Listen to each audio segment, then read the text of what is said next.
പ്രിയപ്പെട്ട കൂട്ടുകാരി നീന, ഞാനൊരു നോവൽ വായിക്കുകയുണ്ടായി. നല്ലൊരു ത്രില്ലർ സബ്ജക്റ്റാണ്. നീ വായന ഇഷ്ടപ്പെടുന്നവളാണല്ലോ. നാം ജീവിതത്തിൽ ഒരുപാട് പേരെ കാണുന്നില്ലേ? കാണുന്ന മാത്രയിൽ അവരെങ്ങനെയാണെന്ന് മുഖം നോക്കി പറയാറില്ലേ? പക്ഷേ ഈ നോവൽ വായിച്ചു കഴിയുമ്പോൾ നമ്മുടെ അത്തരം സങ്കല്പങ്ങളെയൊക്കെ മാറ്റിമറിക്കും. സസ്പെൻസ് നിലനിൽക്കട്ടെ, അത് നീ വായിച്ച് മനസ്സിലാക്കട്ടെ. ഏത് പ്രതിസന്ധി ഘട്ടങ്ങളിലും നിന്നെ പിടിച്ചു നിർത്തിയതും വായനയാണ്. എനിക്കാണെങ്കിൽ അതത്ര താല്പര്യവുമില്ല എന്ന് നിനക്കറിയാലോ. പക്ഷേ എന്നെ ഈ പുസ്തകം വല്ലാതെ ആകർഷിച്ചു.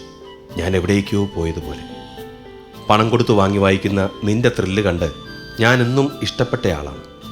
ആമസോണിൽ നിന്നും നിനക്കിത് വാങ്ങി വായിക്കാം. എന്നും എന്നെ ചില കാര്യങ്ങളിൽ ഫോളോ ചെയ്യുന്ന എൻ്റെ പ്രിയ കൂട്ടുകാരിക്ക് വായിച്ചിട്ട് മറുപടി തരണേ. നിന്നിലൂടെ ഒരുപാട് പേര് ഈ നല്ല ത്രില്ലർ നോവൽ വായിക്കപ്പെടട്ടെ. സ്നേഹത്തോടെ, സന്ദീപ്.